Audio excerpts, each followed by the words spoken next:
Hello दोस्तों, स्वागत है आपका स्टडी नाउ 6 चैनल पर। आशा करती हूँ आप सब ठीक होंगे। तो चलिए फिर शुरू करते हैं आज की क्लास।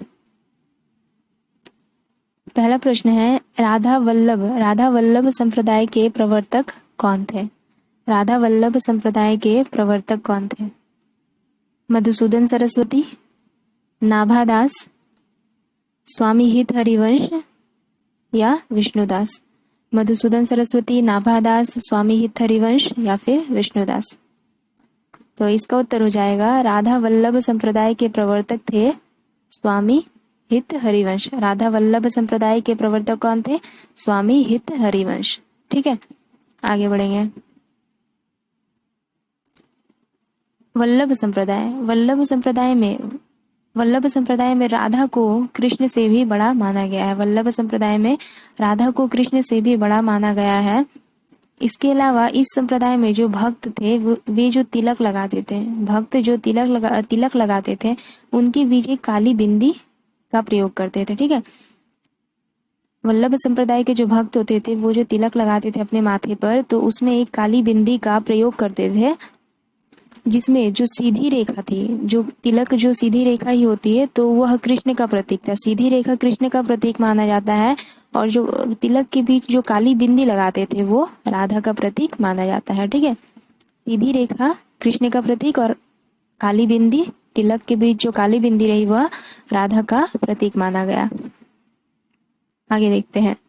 इनकी मधुर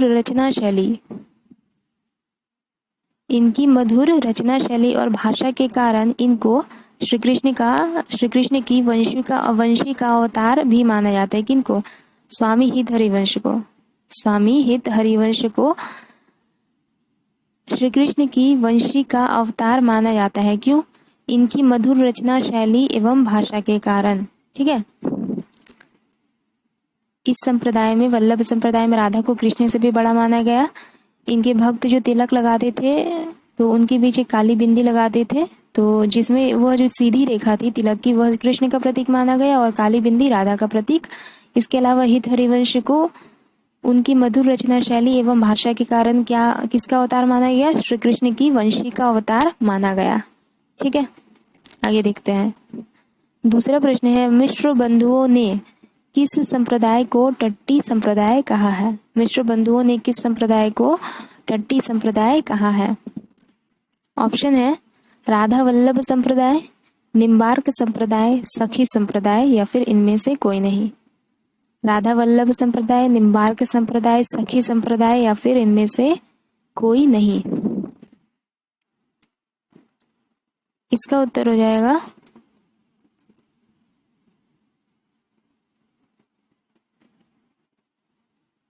तो मिश्र बंधुओं ने सखी संप्रदाय को टट्टी संप्रदाय कहा है।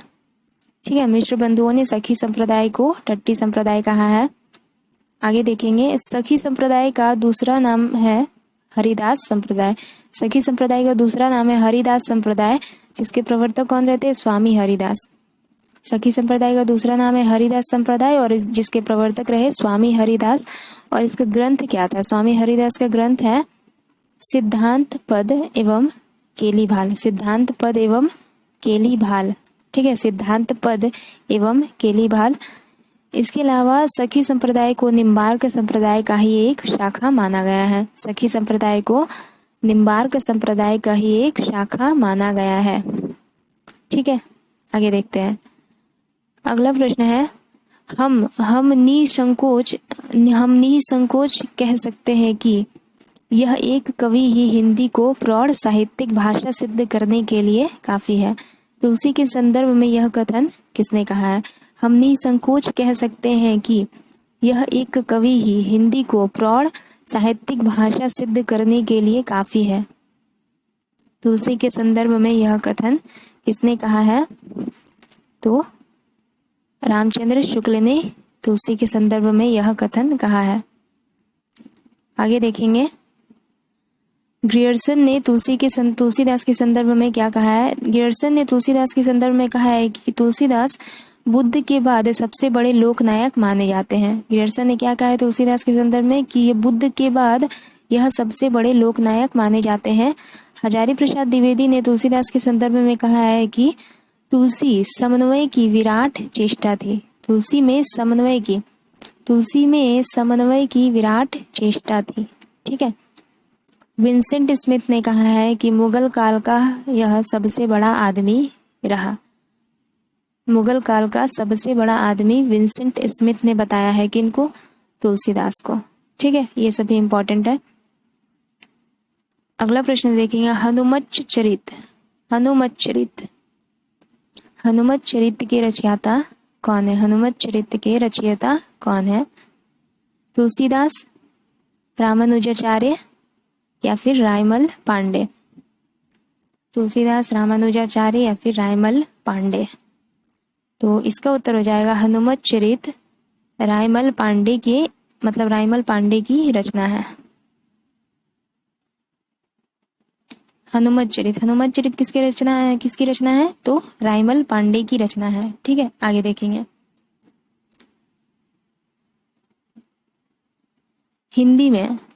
हिंदी में सर्वप्रथम राम कथा लिखने का श्रेय किसे जाता है? हिंदी में सर्वप्रथम राम कथा लिखने का श्रेय किसे जाता है? विष्णुदास, तुलसीदास, ईश्वरदास या फिर नाभादास? विष्णुदास, तुलसीदास, ईश्वरदास या फिर नाभादास?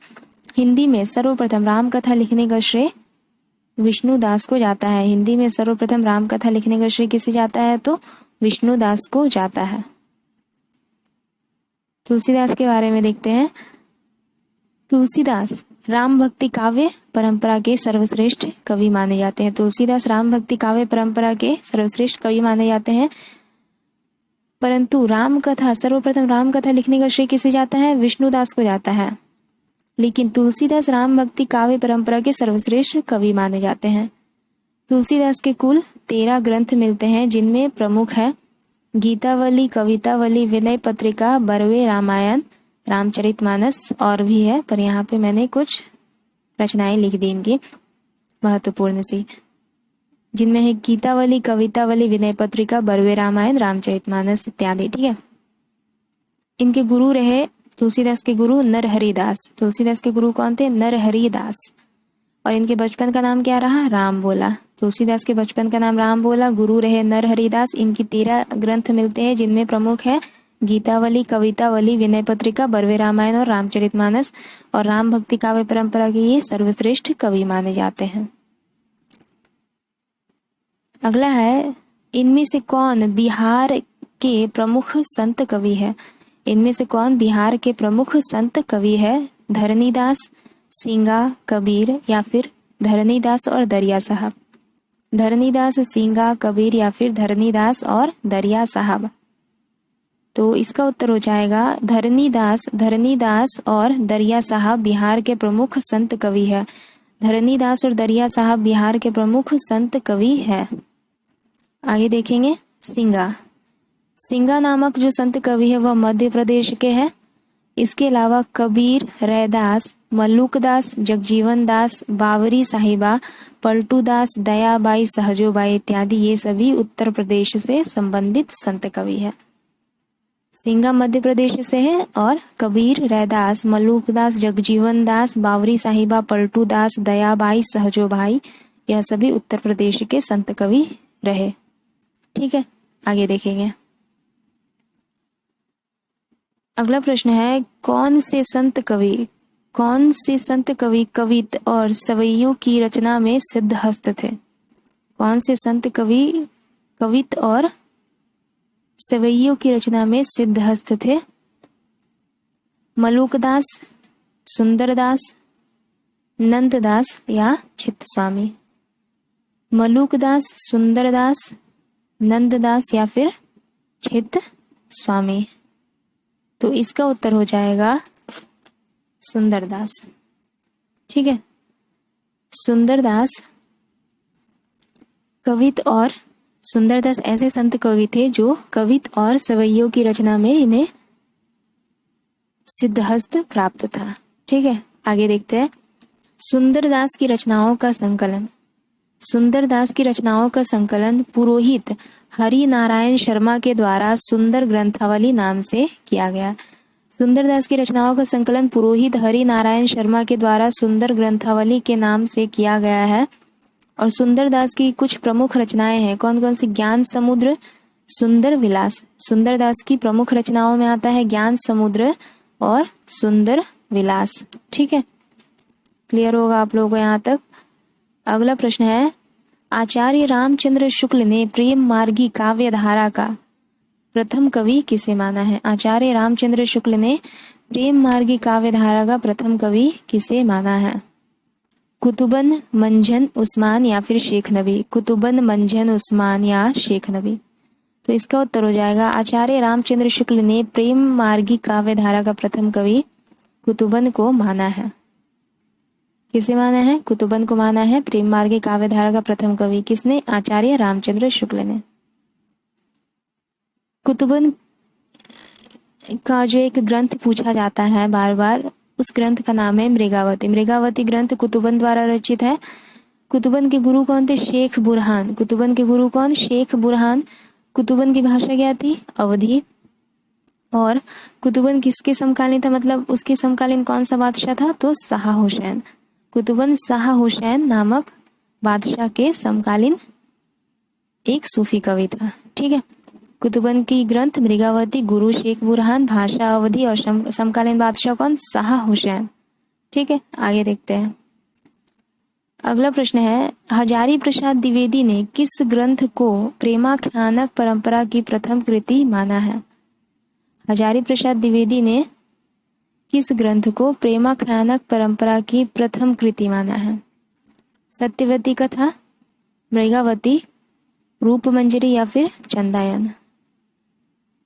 सत्यवती कथा, मृगावती, रूपमंजरी या फिर चंदायन? तो इसका उत्तर हो जाएगा सत्यवती कथा। हजारी प्रसाद द्विवेदी ने सत्यवती कथा को प्रेमाख्यानक परंपरा की प्रथम कृति माना है। हजारी प्रसाद द्विवेदी ने सत्यवती कथा को प्रेमाख्यानक परंपरा की प्रथम कृति माना है। सत्यवती कथा किनके द्वारा रचित ग्रंथ है? ईश्वरदास के द्वारा रचित ग्रंथ है। इसके अलावा हजारी प्रसाद द्विवेदी ने सत्यवती कथा को प्रेमाख्यानक परंपरा की प्रथम कृति माना है, परंतु रामकुमार वर्मा के अनुसार मुल्ला दाऊद द्वारा रचित चंदायन प्रेमाख्यानक परंपरा का प्रथम कृति रहा। मतलब हजारी प्रसाद द्विवेदी ने ये सत्यवती कथा को प्रेमाख्यानक परंपरा की प्रथम कृति माना और रामकुमार वर्मा ने मुल्ला दाऊद द्वारा रचित चंदायन को प्रेमाख्यानक परंपरा की प्रथम कृति माना है। ठीक है, इसके अलावा ईश्वरदास सूफी काव्यधारा के अंतर्गत हिंदू कवि के रूप में जाने जाते हैं। ईश्वरदास सूफी काव्यधारा के अंतर्गत हिंदू कवि के रूप में जाने जाते हैं और हजारी प्रसाद द्विवेदी के अनुसार ये प्रथम सूफी कवि थे। ईश्वरदास सूफी काव्यधारा के अंतर्गत किस कवि के रूप में जाने जाते हैं? हिंदू कवि के रूप में जाने जाते हैं। यह इंपॉर्टेंट है, महत्वपूर्ण है। 10वां प्रश्न है, अंतिम प्रश्न, संख्या की दृष्टि से सर्वाधिक प्रेमाख्यानकों की रचना किस कवि ने की है? संख्या की दृष्टि से सर्वाधिक प्रेमाख्यानक रचना किस कवि ने की है? ऑप्शन है जान कवि, उस्मान आलम या फिर नूर मोहम्मद। जान कवि, उस्मान आलम या नूर मोहम्मद? तो इसका उत्तर हो जाएगा जान कवि। जान कवि ने सर्वाधिक प्रेमाख्यानक मतलब प्रेमाख्यानकों की रचना की है। ठीक है, आगे देखते हैं। जान कवि ने कुल 78 काव्य ग्रंथों की रचना की है। कुल कितने काव्य ग्रंथों की रचना की है? 78 काव्य ग्रंथों की रचना की है, जिसमें से 29 प्रेमाख्यानक रचना रहे। कुल 78 काव्य ग्रंथों की रचना की है जान कवि ने, जिसमें 29 प्रेमाख्यानक रचना रहे। और जान कवि हिंदी के पहले ऐसे कवि हैं जिन्होंने फारसी के लैला मजनू आख्यान को लेकर जान कवि हिंदी के पहले ऐसे कवि हैं जिन्होंने फारसी के लैला मजनू आख्यान को लेकर लैले मजनू नामक काव्य की रचना की है। बहुत ही महत्वपूर्ण है। जान कवि हिंदी के पहले ऐसे कवि हैं जिन्होंने फारसी के लैला मजनू आख्यान को लेकर लैले मजनू नामक काव्य की रचना की है। ठीक है, तो बस आज यहीं तक रहने देते हैं। अगले क्लास में जल्दी मिलेंगे।